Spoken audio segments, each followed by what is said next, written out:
succès. Alléluia. Père de grâce, nous voulons te dire merci pour ce peuple merveilleux. Merci pour l'ange que tu as placé sur cette église. Je voudrais parler de couple habité que tu as placé sur cette assemblée. Merci pour les hommes de Dieu, les femmes de Dieu qui travaillent avec eux. Merci pour toute l'équipe qui collabore avec eux. Seigneur, j'ai la fin condition de quelque chose. Tu as dit, petit troupeau, le royaume t'a été donné. Donc le royaume n'a pas été donné un grand troupeau, mais un petit troupeau. Je te bénis ce que ton royaume est au milieu d'eux. Que ton nom soit béni. C'est pour cela, tous ceux qui peuvent entraver leur vie dans n'importe quel domaine soient complètement paralysés. Et que leur vie puisse aller de l'avant, afin qu'il aille de gloire en gloire, de succès en succès. Merci parce que c'est déjà eu, Seigneur mon Dieu, tu as déjà élargi ces tentes. Ces tentes sont élargies au nord, au sud, à l'est et à l'ouest. Demain, infiniment béni notre Père. Pendant que nous voulons plonger nos regards dans tes saintes écritures, tu as envoyé ta parole pour guérir. Laisse que ta parole puisse guérir encore quelqu'un ce soir. Tu as envoyé ta parole pour délivrer. Laisse que ta parole pour délivrer encore quelqu'un ce soir. Tu as envoyé ta parole pour bénir. Laisse que quelqu'un soit béni encore ce soir. Afin que le nom de Jésus soit béni. Père, je te dis merci. Parce que les anges gardiens de Dieu, les anges ont déjà pris position pour nous rendre encore ministère ce soir. Que toute la gloire devienne Père. Au nom de Jésus, nous avons ainsi prié. Amen. Nous pouvons nous asseoir dans la présence de Dieu. Alléluia. Si tu es ici ce soir, tu n'es pas là par hasard. C'est parce que Dieu a quelque chose pour toi. Alléluia. Vous savez, la vie d'un homme sur la terre est déterminée par celui qu'il a envoyé sur la terre. Malheureusement, les gens pensent qu'ils sont sur la terre par hasard. Nous ne sommes pas sur la terre par hasard. Nous sommes là pour un but divin. Tu n'es pas sur la terre par hasard. Tu es là pour accomplir quelque chose. Et c'est à quoi Dieu t'a appelé là, c'est ça qu'on appelle la destinée. Et si tu veux vivre ta destinée selon Dieu, il faudrait que tu sois en connexion avec ce Dieu. Il faut que tu sois en connexion avec ce Dieu. Il faut que toi-même tu puisses connaître ce Dieu. Et que tu puisses t'attacher à lui. Parce que nous avons vu, la destinée d'un être humain vient de la part de l'Éternel. Et c'est lorsque cet homme-là découvre le Seigneur, il donne sa vie au Seigneur, Dieu remet maintenant sa destinée dans sa main. Et une fois que tu as la destinée dans ta main, c'est à toi maintenant de savoir ce que tu veux faire de cette destinée. Alléluia. Et en lisant la Bible, j'ai constaté que la destinée à laquelle Dieu a appelé chacun de nous est une destinée glorieuse. Dieu t'a appelé à une destinée glorieuse. Lisons dans Romains chapitre 8. Romains chapitre 8.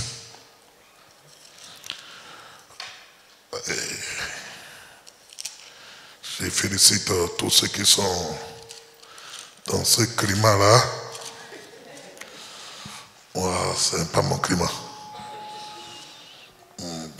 C'est quand j'ai l'habitude de dire à mes amis et Canadiens, chaque fois que je suis à Montréal, je leur dis, est-ce que vous êtes sûr que Dieu a créé ici pour que les hommes puissent habiter? On dirait que ici, là, Dieu l'a créé pour les autres, c'est les hommes qui sont venus ici pour habiter. Alléluia. Romains 8, verset 29 à 30 dit, car ceux qu'il a connus d'avance, c'est-à-dire ceux que Dieu a connus d'avance, il les a aussi prédestinés à être semblables à l'image de son fils. Afin que son fils fût le premier-né entre plusieurs frères. Donc, on dit que Dieu nous connaissait avant même la fondation du monde. Donc pendant que même le monde n'existait pas, le monde physique, je veux dire, n'existait pas, Dieu te connaissait et il me connaissait. Et la parole de Dieu nous dit qu'il nous a prédestinés. Pendant que le monde n'existait pas encore, Dieu savait déjà ce que toi et moi nous allons faire sur la terre. C'est pourquoi j'ai commencé en disant que tu n'es pas sur la terre par hasard. Tu es là pour accomplir un but précis, pour accomplir une mission bien définie. Et bien aimé dans le Seigneur, Dieu nous a prédestinés à quoi? À être. Le problème que nous avons, nous les hommes, c'est que nous voulons faire. Avant de faire, il faut être d'abord. Et il faut avoir. Vous ne pouvez pas faire si vous n'êtes pas et si vous n'avez pas. Donc pour faire, il faut être d'abord. Et il faut avoir. Bien-aimés dans le Seigneur, dans le christianisme, la plupart des gens que Dieu a prédestinés à une destinée glorieuse échouent parce qu'ils ne savent pas qui ils sont. Tu dois connaître ton identité en Christ. Qui es-tu en Christ Jésus? Si tu ne connais pas ça, non seulement le monde va marcher sur toi, mais toi-même tu seras fatigué de la vie. Le problème des gens, quand ils viennent à Christ, tout de suite ils veulent faire. Tout de suite, il dit, Seigneur, donne-moi ci, donne-moi ça. Ils ne veulent pas prendre d'abord conscience de qui ils sont. Lorsque tu sais qui tu es, c'est facile d'avoir ce que tu as. Parce que ce que tu es, ce que tu dois posséder est lié à ce que tu es. Et ce que tu peux faire sur la terre est lié à ce que tu es et à ce que tu possèdes. Cela est très très important. Vous savez, je vais vous dire ceci. J'ai vu chez moi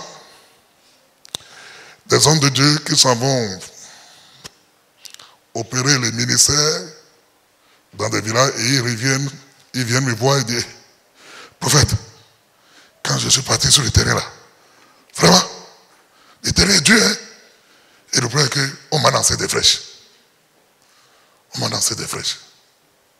Dans un premier temps, quand j'entendais cela, j'ai dit, hé, homme de Dieu, assieds-toi.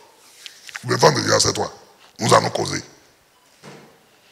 Ben, ce que tu dis là, je ne comprends pas. Est-ce qu'avant d'aller sur le terrain, est-ce que tu as su d'abord qui tu es? Ah, mon ami.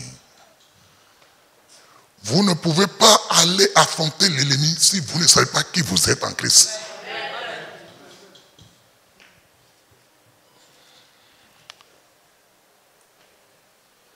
J'ai dit, écoute-moi. Supposons qu'il y ait un païen qui est assis là. Un païen qui est assis là. Je connais Christ. Tu connais Christ. Et tu me dis que tu es parti évangéliser. Et l'ennemi t'a lancé des flèches. Les flèches sont rentrées en toi. Le païen qui écoute ça là, il va croire à ton Dieu là. Donc il va dire que, donc avec les Jésus là, on peut lancer encore des flèches aux gens et ça fait entrer. Vous savez, nous sommes destinés à évangéliser. Tout le monde doit évangéliser. Parce que chaque enfant de Dieu doit être un témoin de Christ. Alléluia. Mais bien aimé dans le Seigneur. Mais si ce témoin-là ne sait pas qui il est, il peut laisser la place à l'ennemi. Je lui ai dit, mon ami, dis avec moi que je vais bien. Aucune flèche de l'ennemi ne puis m'atteindre. Il dit, mais prophète, non, c'est moi qui sens la chose. J'ai dit, je ne parle pas de la sensation. Je parle de ce que la Bible a dit. Parce que le problème est que vous laissez ce que Dieu a dit et vous vous fiez seulement à vos sentiments. Vous connaissez ça? Sentiment. C'est que vous sentez, moi. C'est pas sentir là qui est la vérité. C'est la parole de Dieu qui est la vérité. Le diable va faire sentir des choses, mais c'est pas ça qui est la vérité. Alléluia. C'est pour ça que les femmes qui se laissent au sentiment, là, vous êtes trompés. Parce que sentir là, ça m'a. Alléluia. Et je lui ai dit, mon fils, je lui ai dit, écoute-moi. La Bible dit, si quelqu'un est en Christ, il est une nouvelle créature. Commençons d'abord par là. Donc, d'abord, je ne suis pas une personne améliorée. Je suis une personne recréée. Parce que quand vous êtes en Christ là, c'est comme si on vous a, comment on appelle? Réchomisé, comme une voiture réchomisée. Mon ami, nous ne sommes pas réchomisés. Hein. On était recréés. Ça veut dire quoi? Ça veut dire que ce que nous sommes aujourd'hui en Christ n'existait pas autrefois. Ça n'existait pas autrefois. Et bien aimé dans le Seigneur, la parole de Dieu nous dit, il nous a prédestinés à être semblables à son Fils. Donc, je suis appelé, tu es appelé à être semblable à qui? À qui? Jésus. Dis-moi, sur quel terrain Jésus est parti? Opéré, et on lui a lancé des flèches et c'est rentré en lui. Montre-moi ça.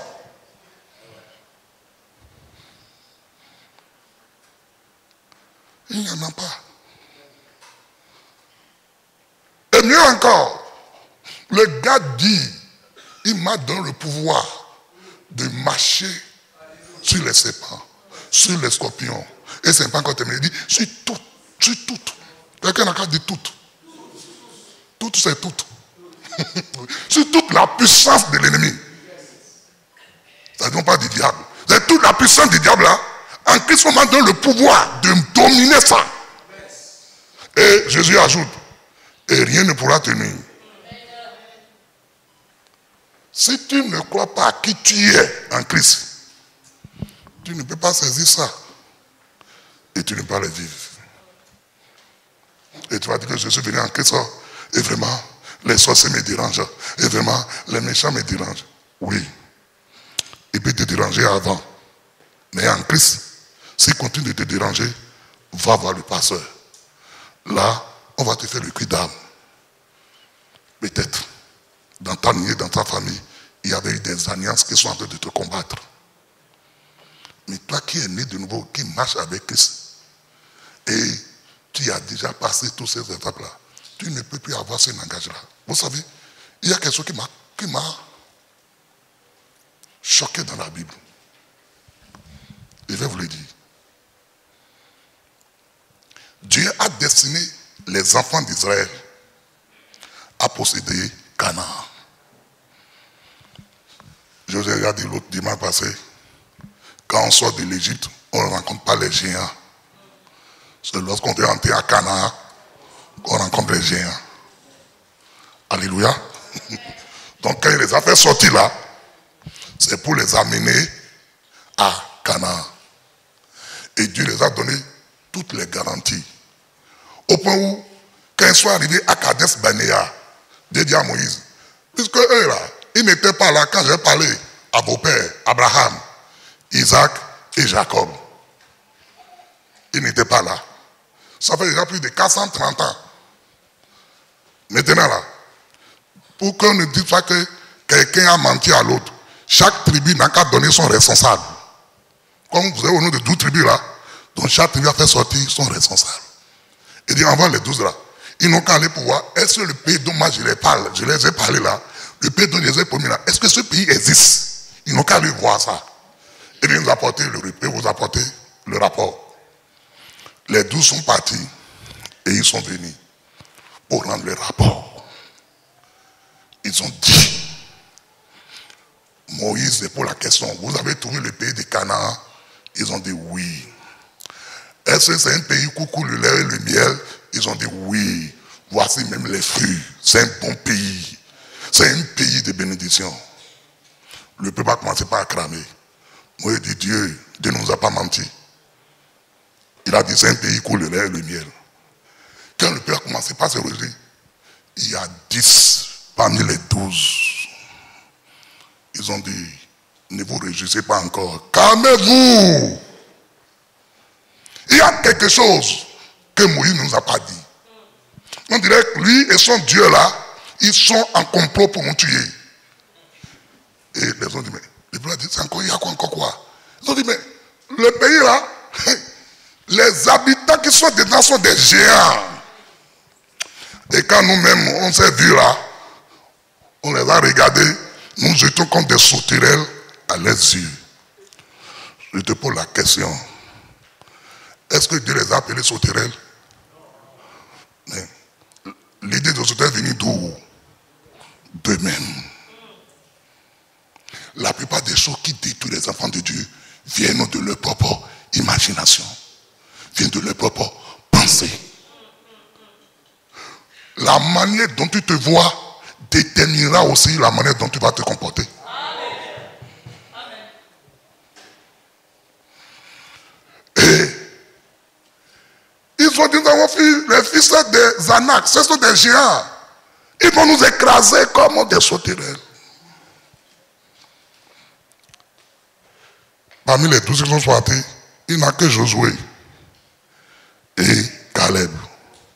Ils ont dit non, calmez-vous. Nous sommes partis. Dieu a dit que c'est un pays, on a vu le pays. Il a dit que c'est un pays où coule le lait, le miel, on a vu que c'est un pays où vraiment il fait bon vivre. C'est terminé. Si Dieu ne va pas parler de ceux qui sont dedans, ça veut dire qu'il a déjà la solution pour cela. Très souvent, quand vous êtes dans votre destinée et vous vivez dans cette destinée, des problèmes, des situations peuvent arriver. Mais si vous ne savez pas qui vous êtes et qui vous a appelé, vous allez regarder au problème ou de regarder à celui qui vous a donné la destinée. Et c'est là qu'on échoue. Bien-aimés dans le Seigneur, Josué et Caleb ont dit non.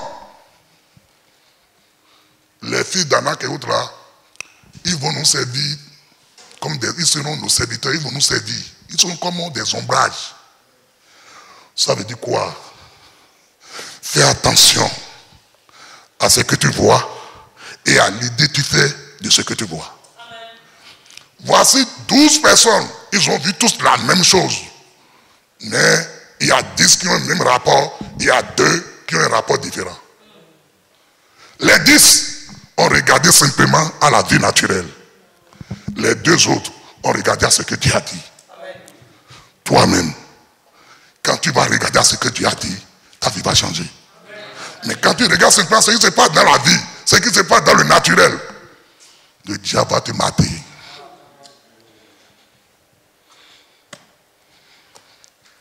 Bien-aimé dans le Seigneur, là où je dis que j'étais choqué,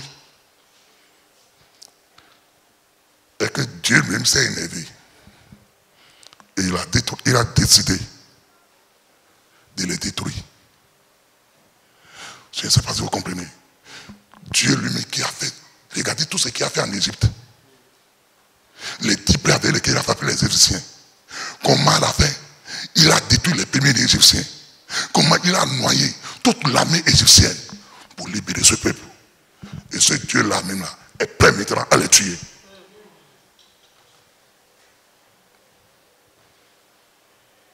Pourquoi? Parce que au lieu de regarder à ce Dieu-là, ils ont continué à regarder à ce qui se passe autour d'eux. Et ils ont un langage contraire à ce que Dieu leur a dit. C'est pourquoi je dis, la foi est simple. La foi, c'est de dire oui et amen à ce que Dieu a dit et de se lever sur ça pour marcher. C'est pas compliqué. Dieu l'a dit, passez maintenant, je suis guéri. Ok, je suis guéri.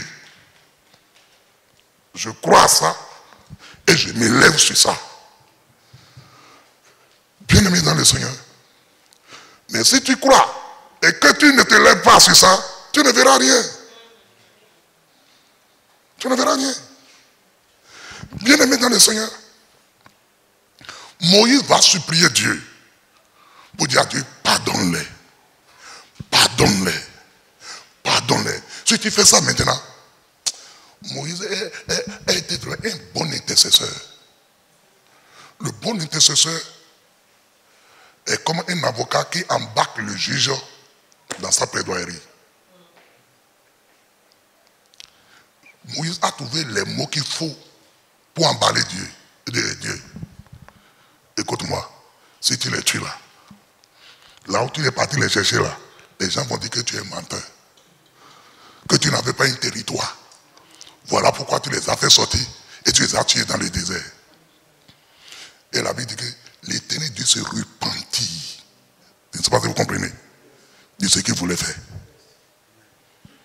Donc un homme a amené Dieu à changer de mentalité. C'est ça la repentance. La repentance, c'est changer de mentalité.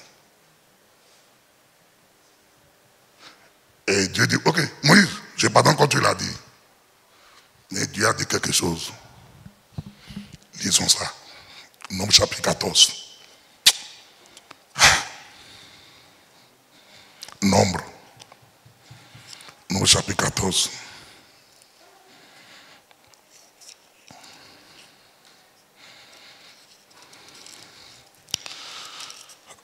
Alléluia. Nombre chapitre 14. Le verset 20 à 21. Nous avons la réponse de Dieu. L'Éternel dit, je pardonne quand tu l'as demandé. Mais je suis vivant. Et la gloire de l'Éternel remplira toute la terre. Au verset 22 maintenant, il dit,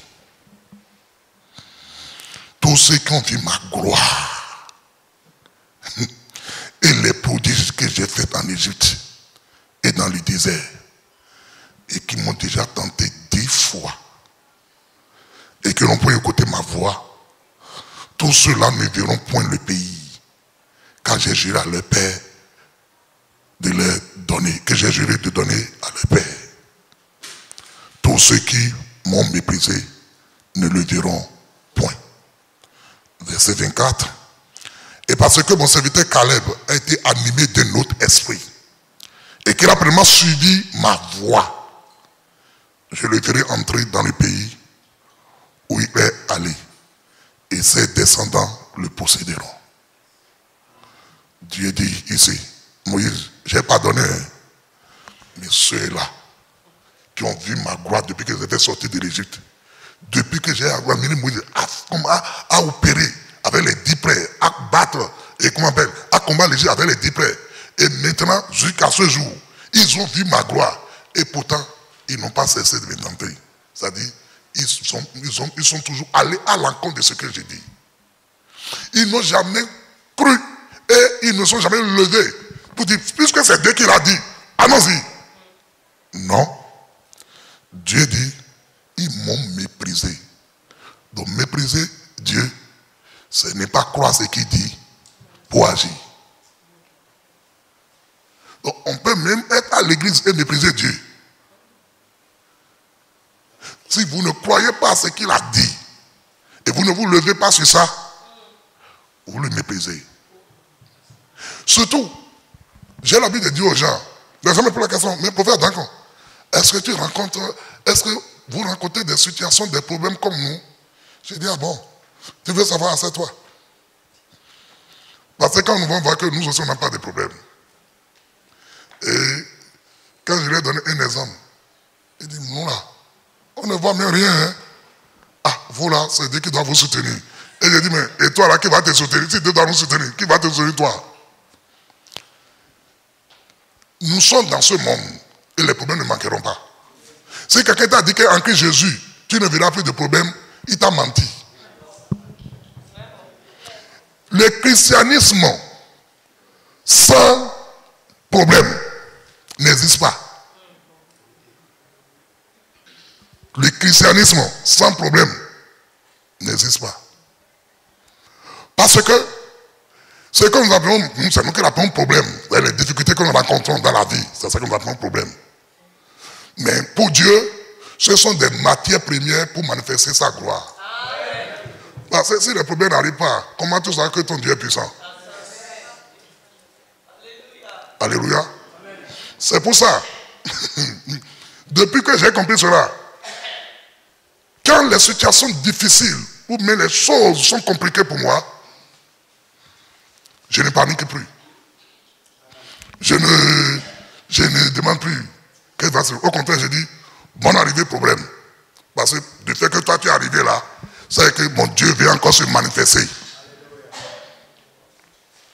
Or, les problèmes parfois sont créés par le diable, par notre ennemi, dans le but de nous déstabiliser. Dans le but de nous dire que Jésus que tu suis là, tu perds ton temps, non? Il ne peut rien pour toi. Non, c'est pour ça qu'il initie des problèmes. Les gens disent que quand je suis venu à Christ, j'ai constaté que vraiment, j'ai tellement de problèmes puisque lorsque j'étais dans le monde, j'ai dit non, tu n'as pas compris. Lorsque tu es dans le monde, tu étais dans le camp du diable. Il n'a pas besoin de t'accabler. Parce qu'il t'accable là, tu iras chercher des solutions, tu vas quitter son camp. Maintenant, tu es dans le camp de Christ. Donc, maintenant, il va te combattre pour te faire croire que le Christ que tu as reçu là n'est pas la solution. Alléluia. Bien-aimé dans le Seigneur. Donc, il faut comprendre simplement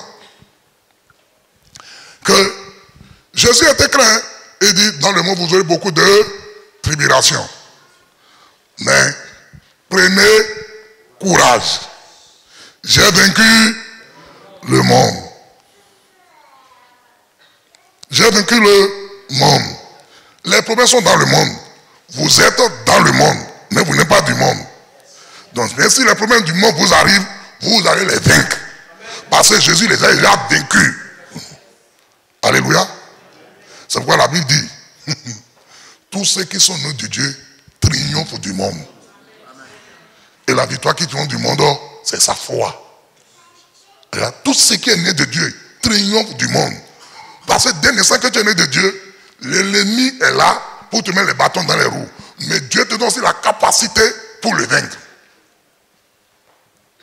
Donc, au lieu de confesser tes problèmes, confesse plutôt la solution de Dieu. Ben, c'est ça que j'ai appris avec eux. Regardez au verset 26 à 27. L'Éternel parla à Moïse et Aaron et dit, jusqu'à quand laisserai cette méchante assemblée murmurer contre moi? Dieu lui-même appelle son assemblée, ceux-là qu'il a fait sortir là, le peuple là, méchant. Donc il faut faire beaucoup attention pour ne pas être méchant. Il dit, j'ai entendu les murmures des enfants d'Israël qui murmurent contre moi. Dis-leur, je suis vivant, dit l'Éternel. Regardez, je vous ferai ainsi que vous avez parlé à mes oreilles. Je vous ferai dès que vous avez ouvert votre bouche pour les dire là. C'est ce que vous avez dit là, c'est ce qui va vous arriver. Voici un peuple que Dieu a utilisé. Et à cause de ce peuple-là, Dieu a détruit l'armée la plus puissante pour moi en ce moment-là. L'armée de l'Égypte. Regardez les victoires que Dieu les a données. Mais leur propre bouche va causer leur pète. Dieu dit, Moïse, je vais pardonner, mais il y a quelque chose que je ne peux pas pardonner. Ce que chacun a dit là, c'est ce qui va lui arriver. Que dis-tu sur ta vie? Que dis-tu, mari, sur la vie de ta femme? Femme, que dis-tu sur la vie de ton mari? Papa, qu'est-ce que tu dis sur la vie de tes enfants? Vous savez, ici, ce n'est pas facile l'éducation des enfants. Je voyage un peu partout. Et je viens dans ce pays, ça fait déjà plus de 17 ans. Et je me dis, ce n'est pas facile. Ce n'est pas comme chez nous, en Afrique. Chez nous, en Afrique, c'est vous qui avez des droits ici. Nous, là-bas, il n'y a que le droit parental. C'est vous qui avez les droits des enfants ici, droit des juniors, droit des seniors, droit. Jusqu'à ce que tout est devenu tordu. l'enfant fait quelque chose chez nous là, même si le papa ne réagit pas, un homme peut réagir, une femme peut réagir pour le redresser. Mais ici là, ce n'est pas ça. Et si Dieu vous a placé ici, sachez aussi que vous a donné aussi les moyens pour vaincre. Alléluia.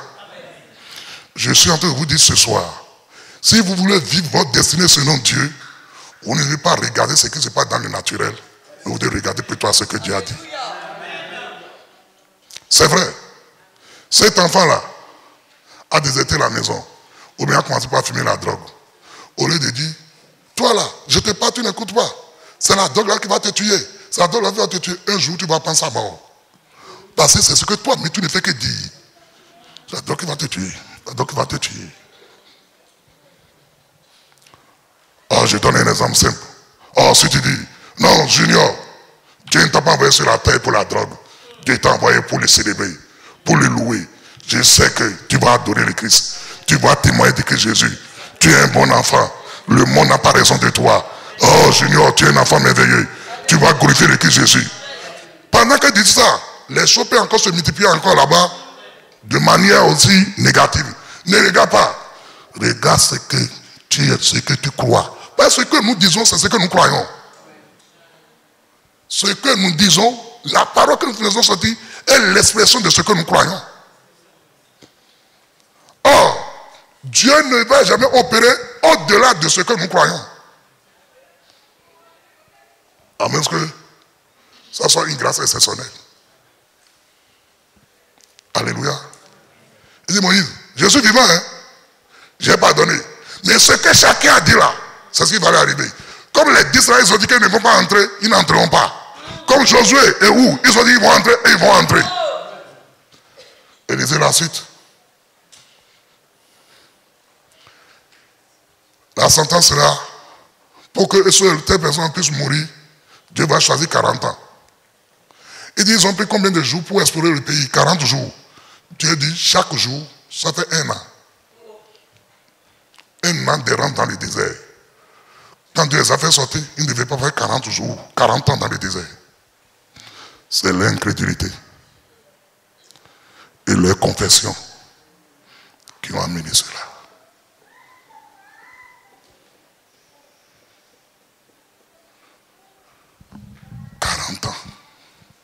Ils ont allongé la durée de leur désert.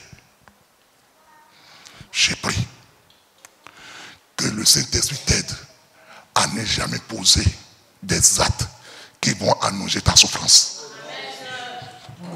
J'ai pris dans le nom de Jésus-Christ de Nazareth. C'est normal.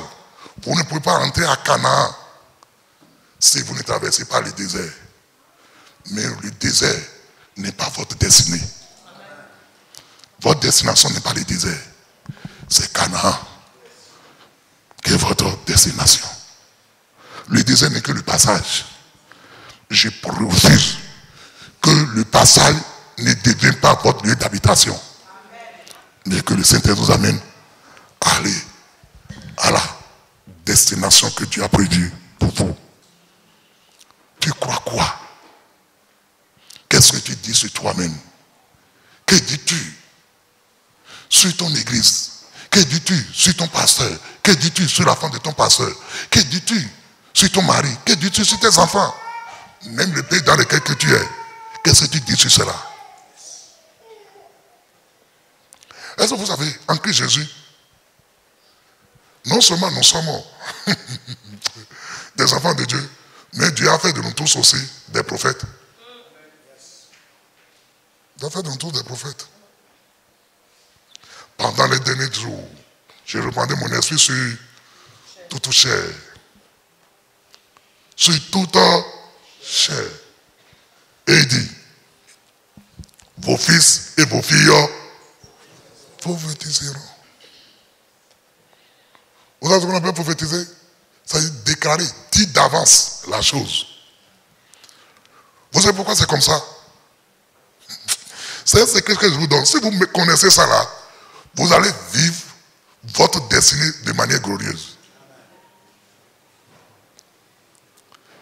Quand le Saint-Esprit est dans la vie de quelqu'un, et le Saint-Esprit conduit la vie de quelqu'un, la parole que ces personnes prononcent doit s'accomplir.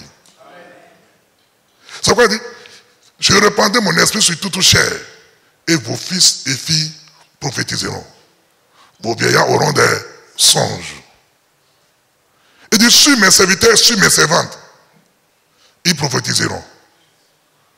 Donc, quand le Saint-Esprit va arriver, le ministère ou bien la mission divine ne va plus être réservée seulement pour les hommes. C'est pourquoi il dit, et mes serviteurs et mes servantes. Alléluia. Parce que selon la loi, la femme n'a pas de droit dans le sacerdoce. Mais dans la nouvelle alliance, c'est les femmes qui ont inauguré la nouvelle, le nouveau sacerdoce. Et bien aimé dans le Seigneur, il dit, ils prophétiseront. C'est-à-dire, ils parleront et ils verront ce qu'ils ont dit s'accomplir. En tant que prophète de ta maison, prophète d'abord de ta propre vie, prophète de ta propre vie, quelles sont les déclarations que tu fais sur toi-même? Et Dieu me dit pourquoi c'est comme ça.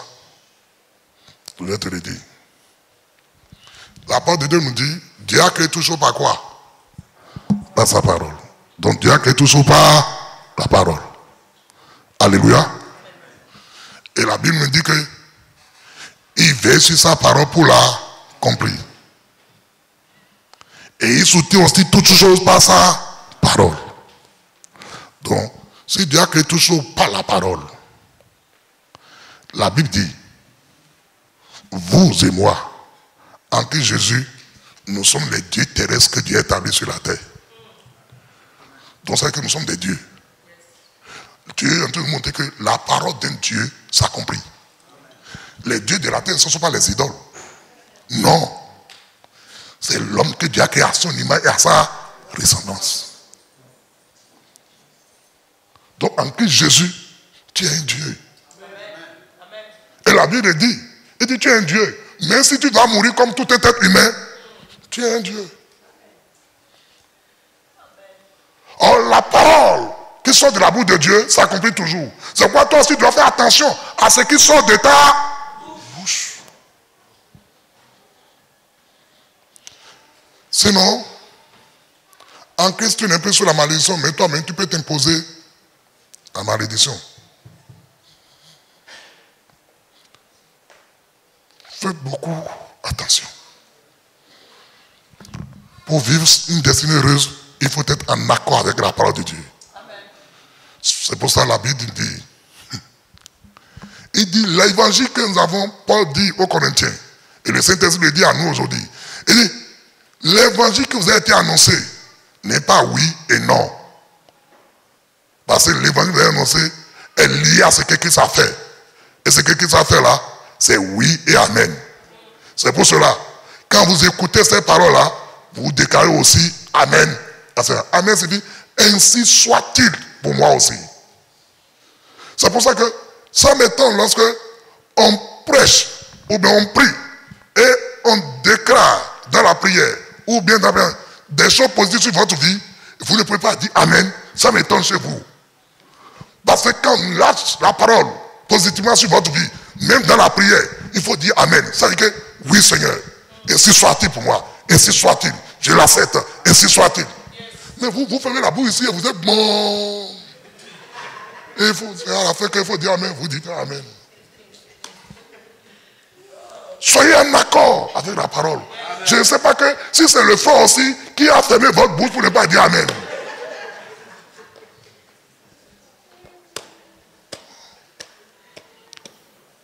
Alléluia. Amen. Alléluia. Bien aimé dans le Seigneur. La destinée à quoi Dieu t'a destiné sur la terre n'est pas une petite affaire. Dieu t'a donné une destinée glorieuse. Dieu a réservé pour toi une destinée glorieuse. Et lorsque tu viens à Christ Jésus, tu as maintenant, Dieu te donne la capacité d'exécuter cette destinée. C'est ça que la parole de Dieu nous dit dans Romains 9 que nous lisons, que ceux qu'il a connus d'avance, il les a prédestinés et à être semblables à l'image de son Fils. Pour que le Fils soit le premier-né entre plusieurs frères. Ah, quelle grâce. grâce. Jésus-Christ qui m'a sauvé, il m'a placé en position de frère. Il est mon grand frère. Je suis son petit frère. Et la Bible dit, il dit, celui qui sanctifie, et ceux-là qui sanctifient, il les appelle frères. C'est normal. De ce la parole de Dieu dit, en Christ également, nous sommes devenus enfants de Dieu. Si Jésus est fils de Dieu, ça veut dire que moi aussi, je suis devenu fils de Dieu. Si je suis fils de Dieu, ça veut dire que vous voyez Jésus, nous sommes des frères. Est-ce que tu crois à ça? C'est ça le problème. Si tu es une femme, tu es la sœur de Jésus. Et tu dois être fier. Alléluia. Et là où se trouve encore, comment on appelle, la bénédiction que tu dois saisir, que la Bible déclare que nous sommes devenus héritiers avec, nous sommes héritiers de Dieu et co-héritiers avec Christ. C'est-à-dire nous partageons le même héritage que Christ. Ça veut dire que si tu trouves quelque chose chez Christ, on doit le trouver aussi chez toi. C'est ce que ça signifie. Co-héritier. Jésus prend un, toi aussi prends un. Il prend deux, tu prends deux. Il prend trois, toi aussi tu prends trois. C'est ça signifie. Alléluia. Et bien aimé dans le Seigneur, la Bible nous dit, maintenant verset 30, et ceux qu'il a prédestinés, il les a aussi appelés. Attends, il y a un appel. Donc Dieu nous appelle à une destinée. J'ai déjà parlé de l'autre, il y a la destinée naturelle. C'est lié à le travail que tu as appris à faire parce que tu as eu le diplôme de telles choses, ou bien les parents t'ont orienté. Ça peut être ce que Dieu veut pour toi, comme ça peut ne pas être ce que Dieu veut pour toi. Et la Bible dit, s'il nous a prédestinés ensemble à son fils, ceux-là qu'il a prédestinés, il les a appelés. Et ceux qu'il a appelés, il les a aussi justifiés. Je ne sais pas si ça signifie justifié. Justifié. En Christ Jésus, tu es justifié. Tu sais ce que ça signifie? Ça veut dire qu'on t'a amené devant le tribunal de Dieu pour être jugé à cause de tes péchés, et voici les condamnations que le salaire du péché, c'est la mort. Jésus a payé tout le prix. Et quand on l'a amené devant le tribunal, où c'est Dieu qui est le juge, Jésus est ton avocat, défenseur. Et il dit à son père, il dit, cet homme-là, j'ai déjà payé tout pour lui à la croix de Golgotha. Et Dieu regarde, effectivement, tout était prêt. Il t'a dit, hey, monsieur, non coupable. Et justifié signifie déclarer non coupable. Mais pourquoi maintenant, toi-même tu te culpabilises? Si Dieu t'a justifié, pourquoi tu te culpabilises?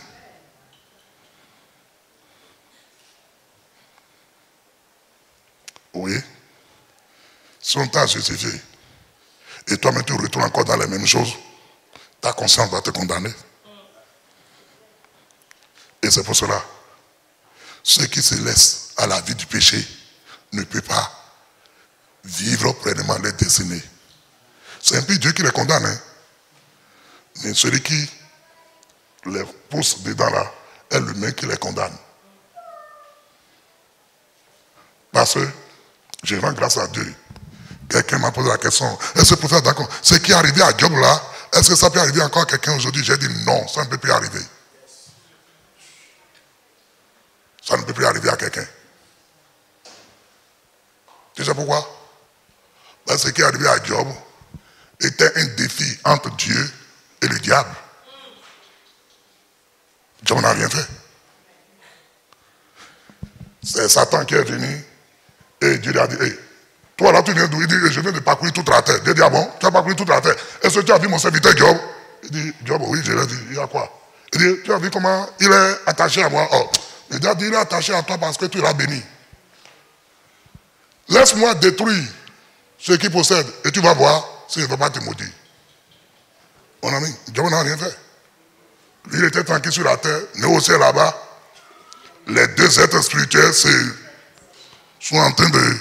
Non, ils sont en train de se lancer des défis sur lui. Dieu dit non, il ne va pas me trahir. Le diable dit, laisse-moi détruire ce qu'il a. Et moi, il te dit, il va te trahir. Dieu dit non, il ne va pas me trahir. Dieu dit, ok, pour que nous puissions... Allez, vas-y. Mais aujourd'hui, le diable ne peut plus se présenter au ciel. Il ne peut plus. Il ne peut plus se présenter au ciel. Tu sais pourquoi? Parce que quand Jésus-Christ est ressuscité, il est monté au ciel pour aller aussi purifier le ciel par son sang. Le péché n'a pas commencé sur la terre, le péché a commencé au ciel.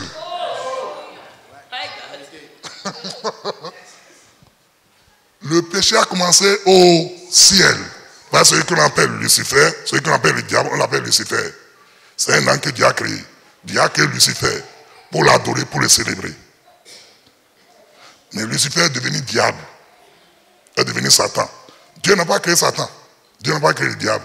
Dieu a créé Lucifer. Mais Lucifer est devenu diable. C'est la même chose. Dieu n'a pas créé le pécheur. Dieu a créé l'homme. Et l'homme est devenu pécheur. Alléluia. Alléluia.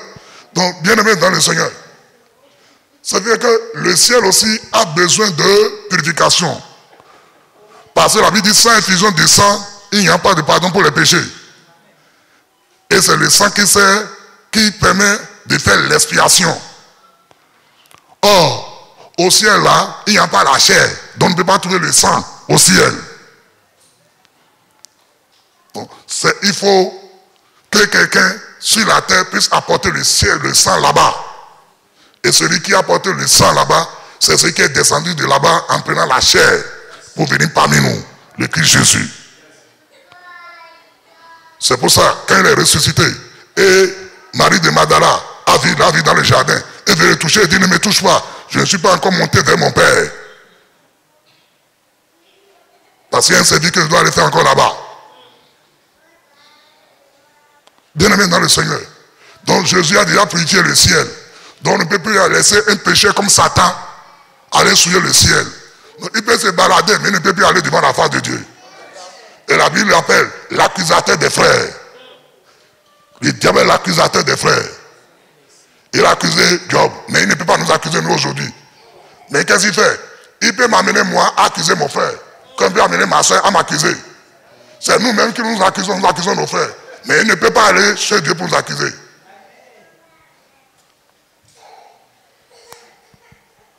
Quand vous comprenez ces principes-là, vous comprenez ces paroles-là, votre vie change. Et même si vous n'avez pas un franc, vous avez la certitude que vous êtes le prochain milliardaire. Ah oui, parce que tu sais que tu n'es pas n'importe qui sur la terre. Tu n'es pas n'importe qui sur la terre. Et deuxièmement, la Bible dit ceux qu'il a justifiés, il les a aussi glorifiés. Donc Dieu nous a choisis, ou Dieu nous a appelés pour une destinée glorieuse. Donc si j'ai une destinée glorieuse, mon ami, il n'y a pas de gloire dans la pauvreté. Tout dans son palais crie quoi? Gloire. Il n'y a pas de pauvreté dans la gloire. C'est la richesse qui fait la gloire d'un être. Et je vais te dire que Dieu t'a destiné à la richesse. Si tu peux croire, ça va t'aider. Dieu t'a destiné à la richesse. Parce que lorsque tu connais ton identité, tu dois savoir maintenant ce que tu possèdes, ce que tu as. Et la Bible me dit que j'ai le même héritage que le Christ Jésus, n'est-ce pas? Moi j'ai fouillé la Bible pour savoir qu'est-ce que Jésus-Christ a. ça me permet de réclamer aussi mon héritage. Amen. Ah oui, puisque nous sommes co-héritiers. Je vous ai dit, s'il prend un, j'y prends un. Donc si je sais ce qu'il a là, moi aussi là, demain. Et en méditation, c'est pour ça, quand la Bible, quand la parole de Dieu nous dit, c'est l'un des secrets qu'on a donné à Josué. Josué, tu veux réussir dans tes entreprises, tu veux accomplir ta destinée, tu veux accomplir la destinée sur la volonté de Dieu, que cette parole ne s'éloigne pas de toi. Méditera jour et nuit. Parce que quand vous méditez la parole de jour et nuit, qu'est-ce qui va arriver? Votre mentalité va changer. Vous savez, le problème que nous avons est que nous lisons nous lisons la Bible par moment. Mais nous écoutons les informations du monde tous les jours. Or, ce que vous écoutez, c'est ça qui vous travaille. Et c'est ça que vous aussi, vous finissez par parler. C'est pour cela, allez lire Somme 1 à la maison. Somme 1er. Heureux, ces personnes-là qui ne marchent pas sur la voie des moqueurs, qui ne s'assoient pas avec les pécheurs, mais qui méditent la parole de Dieu jour et nuit. On l'a comparé à un arbre qui est planté près d'un ruisseau, d'un courant d'eau, dont les feuilles sont toujours vertes et il produit toujours du fruit. Il reçoit tout dans tout ce qu'il fait. Mais le problème, c'est que vous laissez la parole de Dieu de côté. Et vous voulez fonctionner maintenant par les informations du monde. Ça ne marchera pas. Ça ne marchera pas. Mon ami. La Bible dit, c'est pour ça que la Bible dit, et c'est Paul qui nous apprend cela dans Romains chapitre 12. Il dit, la nouvelle création, c'est-à-dire que ce que nous sommes devenus en Christ, est appelé au renouvellement de l'intelligence. Et le renouvellement de l'intelligence ne peut pas s'opérer s'il n'y a pas ces deux éléments. Par le renouvellement de l'intelligence, ce n'est pas vous qui pouvez opérer cela. C'est le Saint-Esprit et la parole de Dieu. La parole est un instrument du Saint-Esprit. C'est le Saint-Esprit qui fait le renouvellement. Mais le Saint-Esprit a besoin de la parole, qui est son instrument pour faire le travail. Le plus grand chirurgien du monde, voici le malade là, qui a un appendice chronique. Si on ne le paie pas, dans 30 minutes, il va mourir. Mais voilà le spécialiste, le chirurgien le plus spécialisé. Il vient, il dit il faut l'opérer. Et il rentre au bloc. Vous ne lui donnez pas le bistouri. Il ne peut rien faire. Si le malade meurt, c'est la faute de qui? Ce n'est pas la faute du chirurgien. Il est chirurgien spécialisé, mais il n'a pas donné l'outil pour travailler. Le Saint-Esprit en vous. Donnez-lui son outil pour travailler. C'est la parole. Vous voulez vivre. Vous voulez vivre selon la destinée de Dieu. Alors, soyez non seulement des lecteurs de la Bible, mais des étudiants de la Bible. Parce que la loi de la création exige les deux, le Saint-Esprit et la parole. Si vous avez seulement la parole et le Saint-Esprit n'est pas là, vous serez des théologiens. Si vous avez la parole et le Saint-Esprit est là, vous verrez le résultat. Bien aimé dans le Seigneur, c'est comme ça. Au départ, la terre était informe et vide. Et il y avait les ténèbres sur la terre. Le Saint-Esprit se mouvait. Pourquoi le Saint-Esprit se mouvait? Le Saint-Esprit n'est pas appelé à rester tranquille. Le Saint-Esprit bouge. Parce que le Saint-Esprit lui donne la vie. C'est pour ça qu'à la maternité, on entend des cris. Au cimetière, on entend le silence.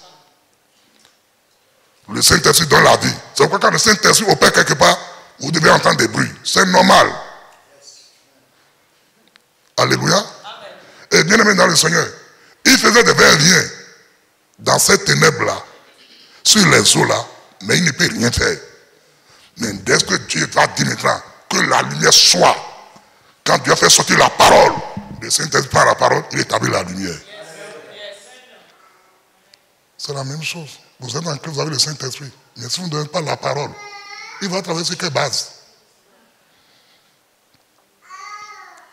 C'est comme, comment on appelle? Les chrétiens élèves au collégien, étudiants sorciers. Vous n'apprenez pas votre leçon. Vous vous asseyez, vous êtes sur les réseaux sociaux à bavarder, à chercher. Et le jour des examens, tu dis, Seigneur, fais-moi grâce que je réussisse. Tu vas réussir comment? Quand on va poser la question là, c'est le Saint-Esprit qui va écrire à ta place? Non. Le Saint-Esprit va écrire quoi? Tu lis la question, mais le Saint-Esprit cherche. Soit disant que tu as la foi, que pas la foi ne va pas écrire à ta place. Non. Mais tu peux même prier, parler en langue comme tu veux. Le Saint-Esprit va dire, mais, monsieur, mon enfant, la question qui est posée là, on t'a donné le cours. Où est cela dans ta tête? Il n'y en a pas, donc je ne sais pas sur quoi je vais travailler là. Mais tu as appris, tu fais les exercices, tu te donnes. Et ce jour-là, la question tu ne comprends pas. Tu dis, Saint-Esprit, aide-moi, écris-moi ici. Il va te conduire dans tes cahiers, dans les TD. Tu as vu, le professeur a dit ceci. Tu as vu la question, fais ceci, fais comme ça. Mais toi, tu n'as rien appris. Et tu dis que, par la grâce de Dieu, au nom de Jésus, je vais réussir. Si tu réussis comme ça là, c'est que Dieu encourage les paresseux. Oh, Dieu est contre les paresseux.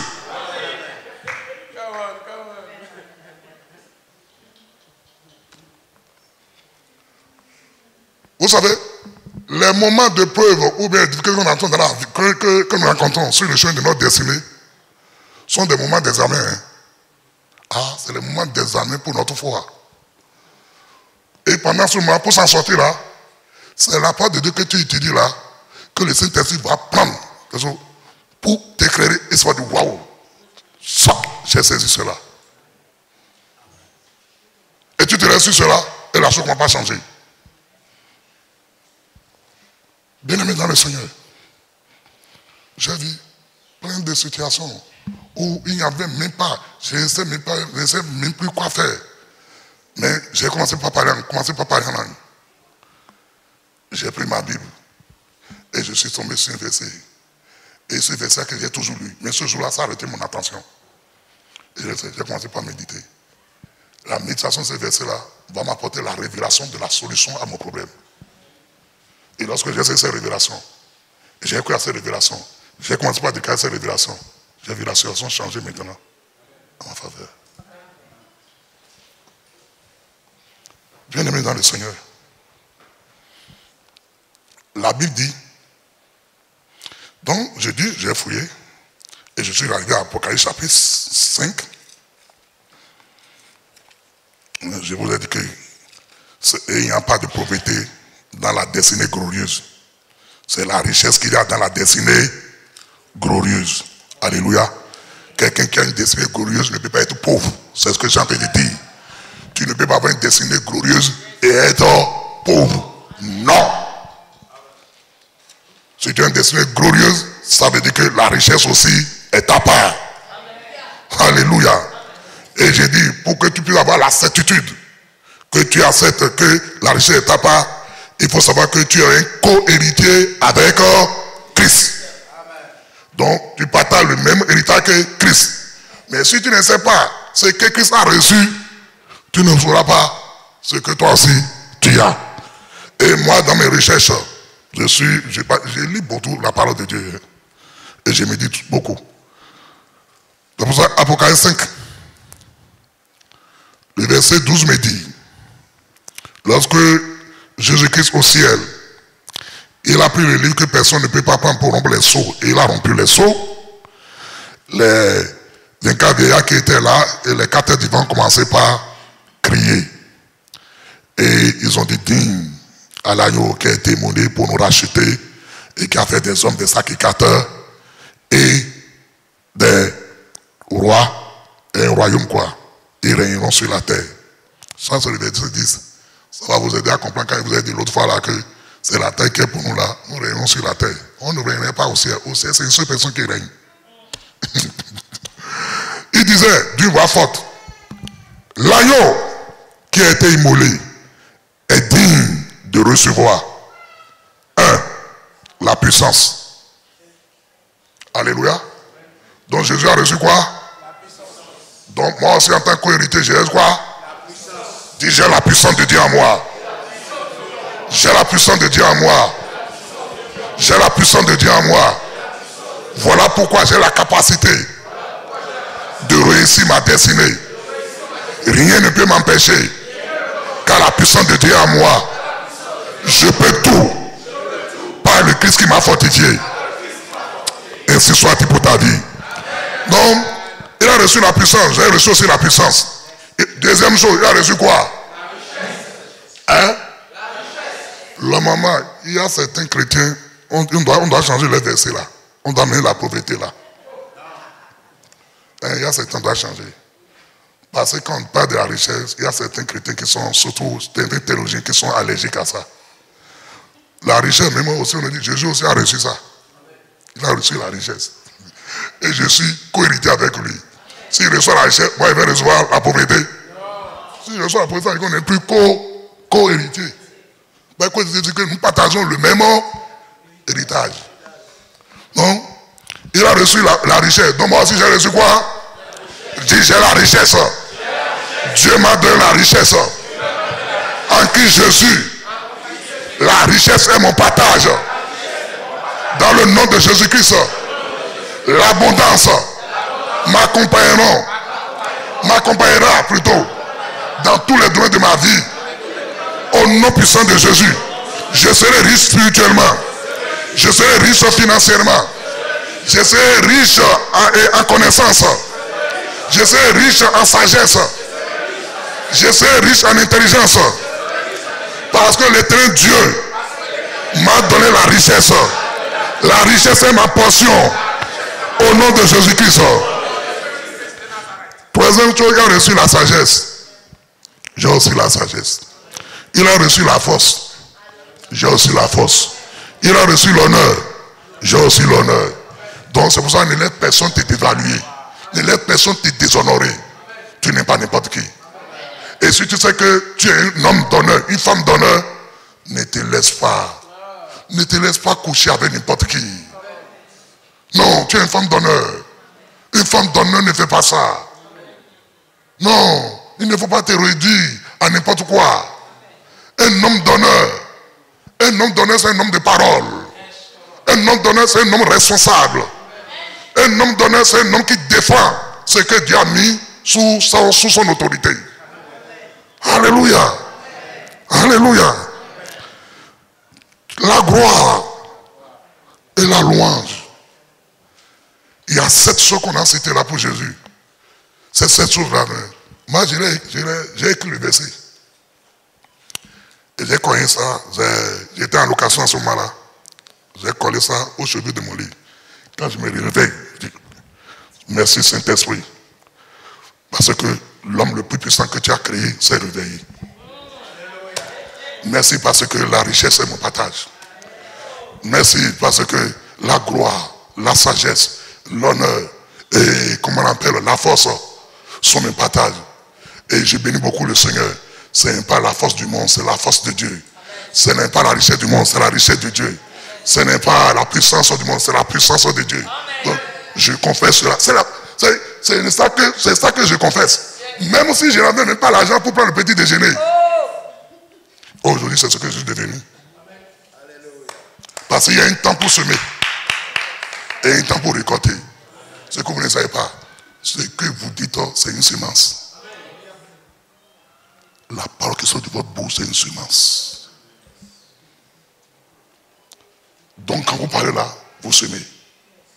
C'est pour ça que même l'enfant te fait des choses négatives. Ne regarde pas ce qu'il fait. Toi, confesse le positif sur lui. Au final, c'est ça que tu vas voir. Et je n'aime pas, hein. Surtout il y a certains hommes. Je ne sais pas. Vous savez, ça m'a toujours intrigué. Comment vous dites que vous aimez quelqu'un, vous aimez une femme, et la femme a quitté son père et sa mère pour s'attacher à vous. Et c'est pourquoi la Bible dit aux gens que est-ce que le mariage biblique a été déjà réalisé une fois?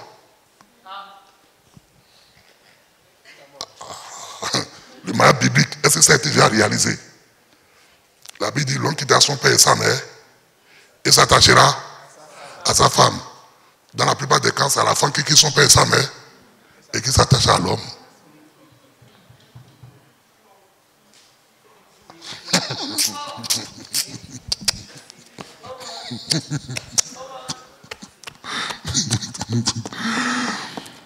Alléluia. cette femme-là qui t'a aimé, qui a laissé ses parents pour être avec toi, qu'est-ce qui va arriver? Si les sorciers n'ont pas mangé dans ta tête là, qu'est-ce qui va arriver? Et tu vas insulter cette femme-là. Et parfois, tu insultes ta femme, mais tu insultes ses parents.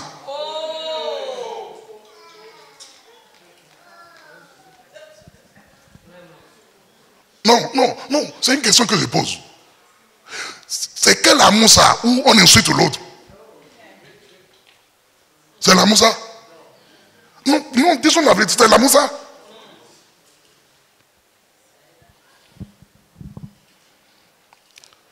Si tu insultes que ta femme là n'est rien, c'est que toi si tu n'es rien. Si tu insultes que ta femme est un balai, c'est que toi mais tu es poubelle. Parce que quand le balai là, il faut la mettre ça dans la poubelle.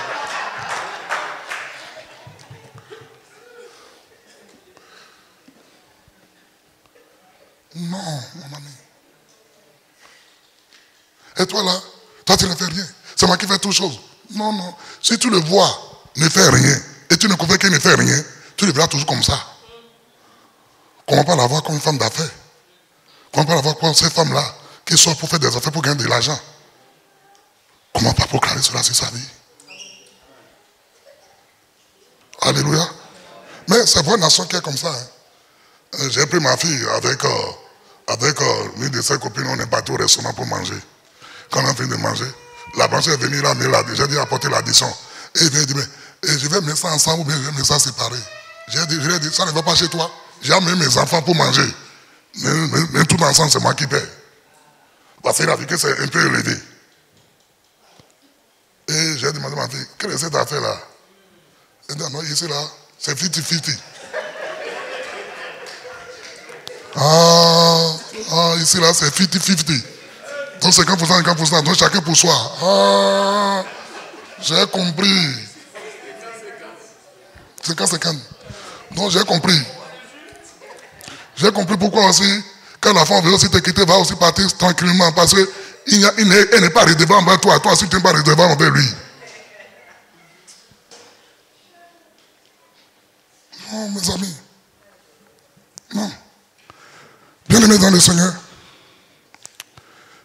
sache que Dieu n'est pas contre ta richesse. Et Dieu veut que tu sois riche. Je vais donner 2 passages et je vais prier pour vous. Demain matin, demain à midi, je dois prendre mon avion. Je voulais vous laisser une bénédiction avant de partir. Mais je vais vous montrer que Dieu tout du plaisir à vous voir riche. Amen. Et il peut dire qu'il est triste lorsque vous êtes pauvre. Deutéronome.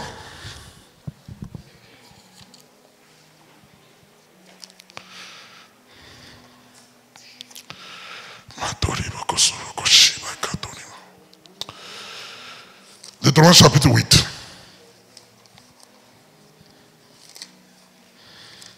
Deutéronome chapitre 8.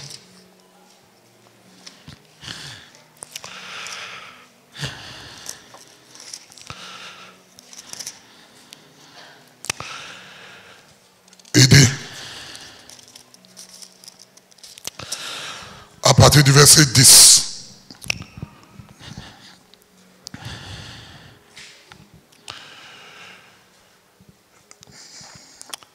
il dit, lorsque tu mangeras et te rassasieras, donc Dieu veut que nous puissions manger à notre faim et être rassasiés. Il dit, lorsque tu mangeras et te rassasieras, lorsque tu bâtiras et habiteras de belles maisons. Donc Dieu veut que nous habitons de belles maisons. Il n'est pas contre ça.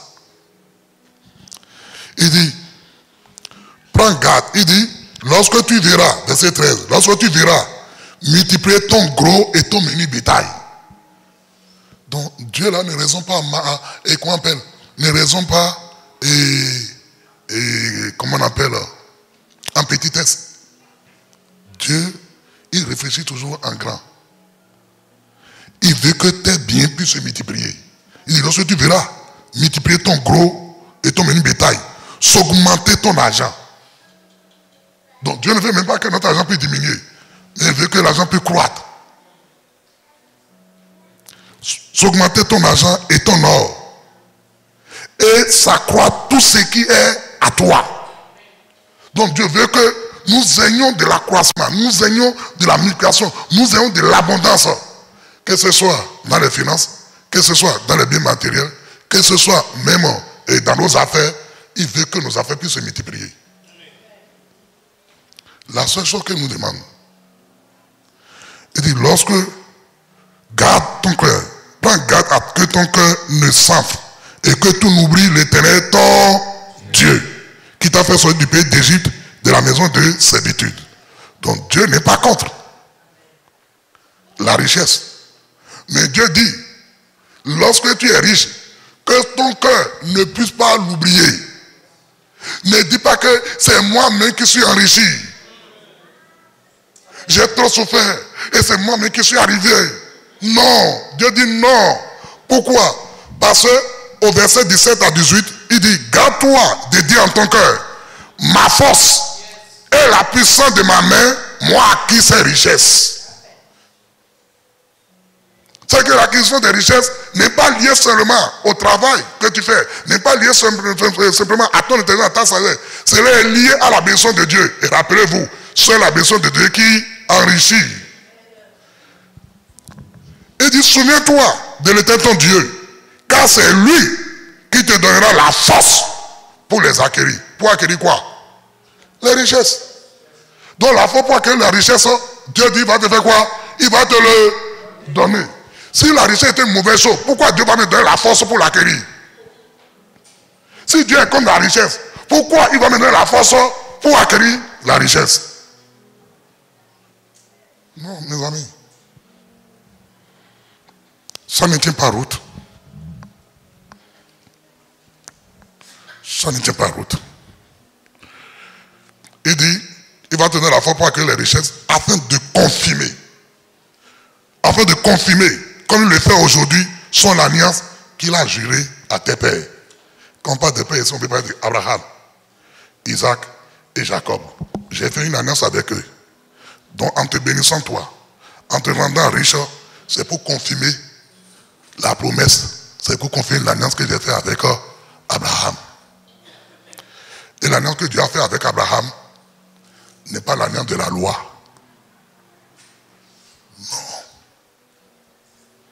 Non, l'alliance abrahamique est différente de l'alliance mosaïque. L'alliance que Dieu a fait avec Abraham repose uniquement sur la grâce de Dieu.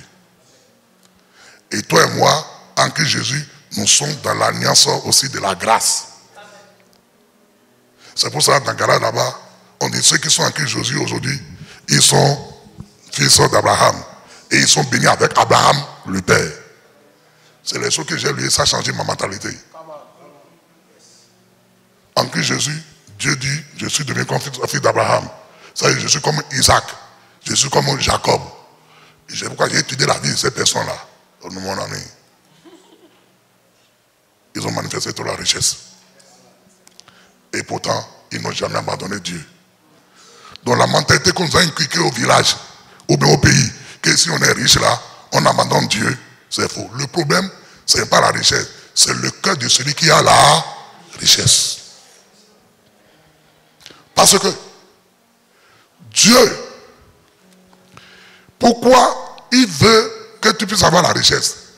Le verset 10, il donne une première raison. Ici, il dit, lorsque tu mangeras et te rassasieras, tu béniras l'Éternel, ton Dieu. Tu entends? Lorsque tu mangeras et te rassasieras, tu béniras l'Éternel, ton Dieu, pour le bon pays qu'il t'a donné. Donc Dieu veut que tu sois à l'aise dans ton adoration avec lui. Dieu ne veut pas que ton adoration soit une adoration forcée, mais que ce soit une adoration qui vient de toi-même. Et c'est normal. Le pauvre qui ne peut pas payer son loyer, il ne peut pas manger, il ne peut pas lui dire que... C'est pourquoi j'ai déjà envie de dire que quand on vient dans l'église là, tout le monde ne dit pas Alléluia et Amen de la même manière. Ah non, tout le monde ne dit pas. Même qu'il s'agit de louer le Seigneur, tout le monde ne loue pas le Seigneur de la même manière. Ceux-là que Dieu a bénis, vous allez voir que leur louange, leur adoration est différente. Mais ceux-là qui sont remplis de soucis, parce qu'il y a les factures, les charges qui les attendent. Quand vous dites, quand l'autre dit Alléluia. Alléluia. Alléluia. On dit non, notion des insultes, ce n'est pas notion. Parce que nous là, on vous comprend. Quand les gens Alléluia, et qu'on ne va pas pleurer, on dit ah, le Seigneur est descendu. Non, c'est les factures, les problèmes. C'est ça qu'il a été regardé. Son cœur n'est pas lié à l'adoration là. C'est quoi Dieu dit ici? Tu mangeras et tu seras satisfait et tu béniras. Mon nom, éternel ton Dieu. Pour le bon pays qu'il t'a donné. Dieu vous a amené dans un bon pays. Vous allez prospérer. Vous allez réussir dans ce pays. Dans le nom de Jésus-Christ, Dieu va vous distinguer. Dans le nom puissant de Jésus-Christ, votre vie va marquer la différence. Parce que Dieu vous appelle. Dieu vous a donné une destinée glorieuse. Vous serez semblable à Christ. Christ a reçu la puissance, la richesse, la force, le pouvoir. Il a reçu la louange, l'allégresse. Je déclare dans le nom de Jésus-Christ, non seulement pour marquer la différence, recevez cela dans le nom de Jésus-Christ. Si tu es dans cette église et que tu n'as pas de travail, je déclare dans le nom de Jésus de Nazareth, avant que nous puissions rentrer dans la nouvelle année, que les portes de l'emploi s'ouvrent pour toi maintenant.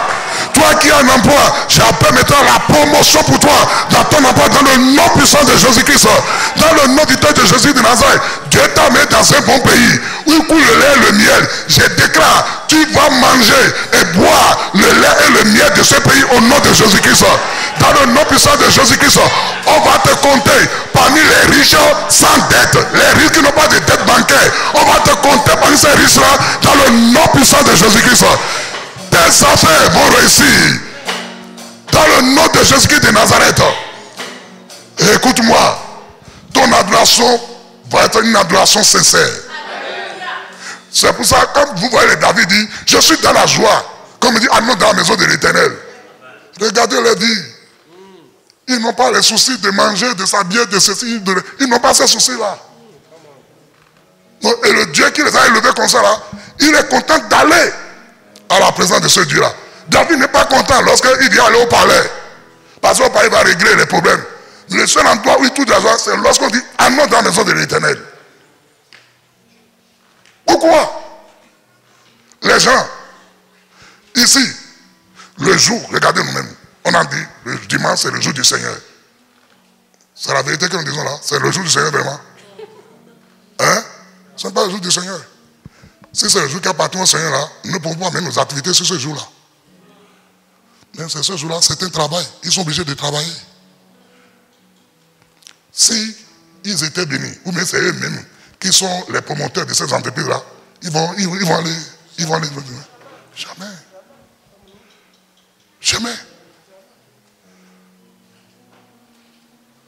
Bien-aimés dans le Seigneur. Deuxième chose, sachez que la destinée, gardez ces phrases-là, vous pouvez mourir. La destinée que Dieu accorde à un homme, c'est toujours pour venir en aide à quelqu'un sur la terre. La destinée de Dieu pour vous est toujours de vous utiliser pour quelqu'un. Est toujours de vous envoyer en mission, soit pour un peuple, soit pour une personne. Et sachez, je vais vous dire ceci, vous ne pouvez pas aider tout le monde. Mais il y a certaines personnes que Dieu mettra sur vos chemins, c'est vous qui devez les aider. Et si vous-même, vous n'en avez pas, vous allez les aider comment? Alléluia. Parce qu'il y a certaines personnes, ils disent que non, ça là, c'est l'Ancien Testament. Aujourd'hui là, nous sommes seulement bénis dans les lieux célestes de toutes sortes de bénédictions. J'ai dit, mais si tu es béni de toutes sortes de bénédictions dans les lieux célestes, ça veut dire que dans le physique, tu dois l'avoir. Parce que c'est le spirituel qui commande le physique. Et regardez, 1 Timothée, si je suis en train de terminer, c'est parce qu'il est très important que vous disiez ça. 1 Timothée 6, verset 17. 1 Timothée 6, verset 17 à 19. La richesse que Dieu vous donne, ce n'est pas pour narguer les autres. Ce n'est pas pour faire le pharo. Ce n'est pas pour piétiner les autres. Au contraire, la richesse que Dieu vous donne, c'est pour que vous pouvez servir à sa gloire. C'est pour que vous pouvez venir en aide aux autres. C'est pourquoi vous pouvez venir en aide à ceux qui n'en ont pas. C'est pour ce que vous pouvez lever le nom de Christ Jésus. C'est ça qu'il dit. Je vois, je viens dans le Nouveau Testament. Je vais terminer dans le Nouveau Testament. Parce que nous sommes dans le Nouvel Alliance, je vais terminer dans le Nouveau Testament. Si je termine dans l'Ancien Testament, ce n'est pas bon. Je vais terminer dans le Nouveau Testament.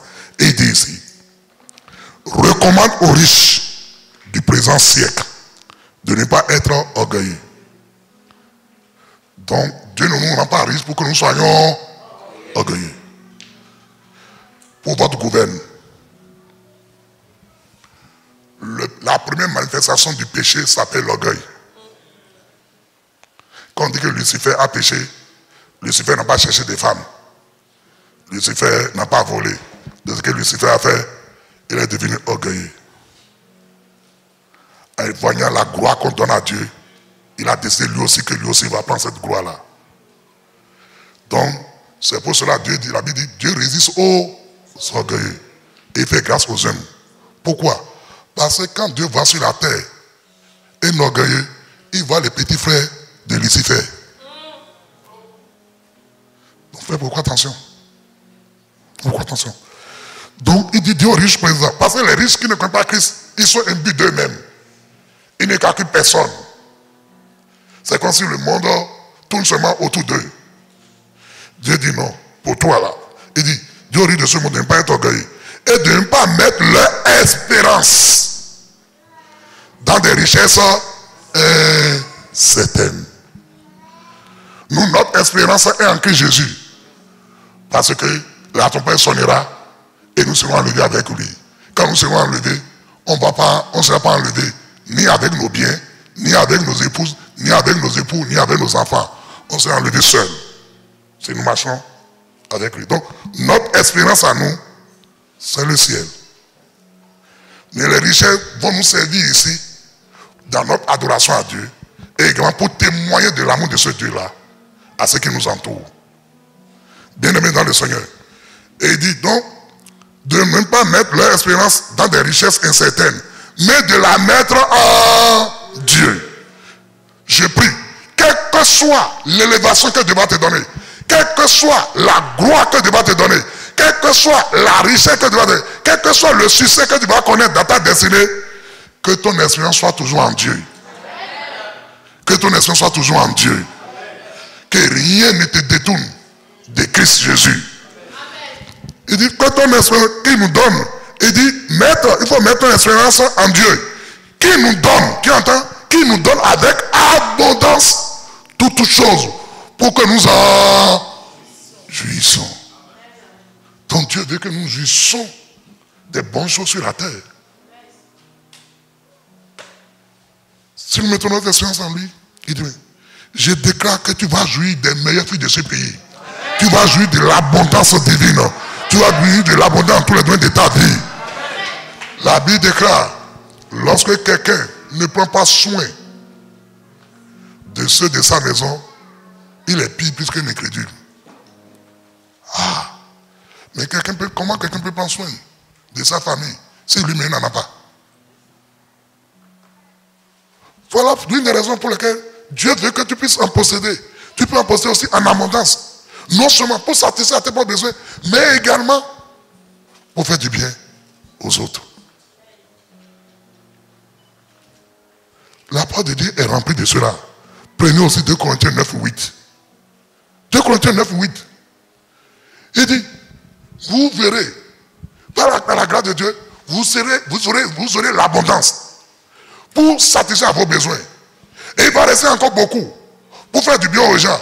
Et vous en aurez encore. Amen. Donc, ça c'est 2 Corinthiens 9:8 qui le dit. Donc, Dieu veut que ta situation change. Il veut que tu quittes des petitesses pour la grandeur. Il veut que tu quittes maintenant. Oh, le déshonneur pour l'honneur. Que tu quittes l'humiliation pour la gloire. C'est pourquoi je déclare dans le nom de Jésus. Tous ceux qui cherchent à t'humilier avant que nous puissions terminer ce mois, le Saint-Esprit l'éclate autant de ta vie au nom de Jésus-Christ. Dans le nom de Jésus de Nazareth. Dans le nom de Jésus de Nazareth. Tous ceux qui cherchent à t'humilier, le Saint-Esprit va humilier la chose dans le nom puissant de Jésus. Dieu t'a appelé pour la gloire. J'ai dit que la gloire de Dieu dans ta vie sera réelle parce que tu as une destinée glorieuse. C'est pour ça que Jésus a versé son sang pour que tu sois justifié. Et puisque tu es justifié, toute condamnation contre ta vie est annulée et détruite par le sang précieux de Jésus-Christ. Je déclare dans le nom de Jésus de Nazareth que cette église, cette assemblée, CDAU, est une assemblée bénie, est une assemblée prospère, est une assemblée d'abondance, est une assemblée de sainteté, est une assemblée de gloire, est une assemblée de l'honneur, est une assemblée d'élévation, est une assemblée de succès, est une assemblée de destinée glorieuse. C'est une assemblée qui marquera la différence. Et je déclare dans le nom de Jésus, toute personne qui viendra adorer Dieu ici, dans le nom de Jésus-Christ de Nazareth, s'il n'y a pas du travail, que les portes de la force s'ouvrent sur lui au nom de Jésus. Et ceux qui ont du travail, qui connaissent maintenant comment faire la promotion dans le travail au nom de Jésus-Christ, je déclare que la grâce de Dieu sera multipliée dans votre vie. La grâce de Dieu sera multipliée dans votre vie. Dans le nom de Jésus-Christ de Nazareth, vous aurez la multiplication de votre argent, la multiplication de votre or, la multiplication de vos affaires. Car l'Éternel Dieu vous appelle à la croissance. Recevez cette croissance dans le nom puissant de Jésus. Et tous ceux qui cherchent à détruire votre santé est détruit au nom de Jésus. Tous ceux qui cherchent à détruire votre santé est détruit maintenant au nom de Jésus. Tous ceux qui cherchent à détruire votre foyer est détruit maintenant au nom de Jésus-Christ. J'ai dit dans le nom puissant de Jésus que la terre sur laquelle vous êtes, par le sang de Jésus, je rachète la terre de la France et je leur donne à cette terre des favorables à vos bénédictions, des favorables à votre élévation, des favorables à votre succès, des favorables à votre mariage, des favorables à vos projets maintenant. Dans le nom puissant de Jésus-Christ, je donne au ciel qui est sur nous, par le sang précieux de Jésus, que le ciel qui est sur nous soit en votre faveur maintenant au nom de Jésus-Christ. Je donne aux 4 cardinaux, par le sang précieux de Jésus-Christ, de ne pas travailler contre vous, mais que les 4 cardinaux soient des portes maintenant de bénédiction, de succès, de sainteté, des portes de comment appeler, d'élévation, des portes de gloire pour votre vie dans le nom de Jésus-Christ de Nazareth. Oh Seigneur Jésus, tu es divin et tu es glorieux. La Bible déclare que tu as laissé ta gloire pour venir dans ce monde, pour prendre notre pauvreté, afin que nous ayons maintenant ta richesse. C'est pourquoi je prie, tout habit de pauvreté qu'on a porté à quelqu'un dans sa famille, cet habit la prend faible. Saint-Esprit me fait à cet habit de pauvreté. Saint-Esprit me fait à cet habit de pauvreté. La pauvreté financière, la pauvreté dans la connaissance, la pauvreté dans les relations, la pauvreté dans le foyer est bannie et révoquée au nom de Jésus-Christ. Recevez de la part de l'Éternel la capacité surnaturelle de Dieu. Recevez de la part de l'Éternel la grâce pour exceller dans le nom puissant de Jésus-Christ. Vos enfants vont réussir dans les études. Vos enfants vont réussir dans les études. Le monde n'aura pas raison de dans le nom de Jésus.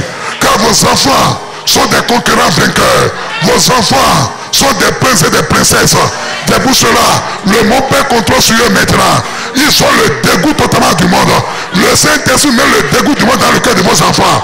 Et que le cœur de vos enfants soit attiré par le Saint-Esprit, par Christ Jésus maintenant. Saint-Esprit attire le cœur de vos enfants à Jésus-Christ maintenant. Au nom puissant de Jésus Nazareth, je déclare que vos ministères ne seront plus la même maintenant. Dans le nom de Jésus-Christ Nazareth, à partir de maintenant, je déclare au nom puissant de Jésus-Christ une notion d'accélération dans ta vie. Des choses qui ont été retardées puissent s'accélérer maintenant. Dans le nom puissant de Jésus-Christ. Dans le nom de Jésus de Nazareth, ton ministère reçoit une notion spéciale maintenant. Une notion maintenant de prospérité. Une notion de succès. Une notion de la manifestation du règne de Dieu. Dans le nom puissant de Jésus-Christ. On ne t'appellera plus malheureux, mais on t'appellera bienheureux maintenant. Dans le nom puissant de Jésus. Merci Seigneur mon Dieu. Merci pour ta fidélité. Sois loué, sois exalté, sois glorifié. Au nom puissant de Jésus, nous avons ainsi prié. Amen.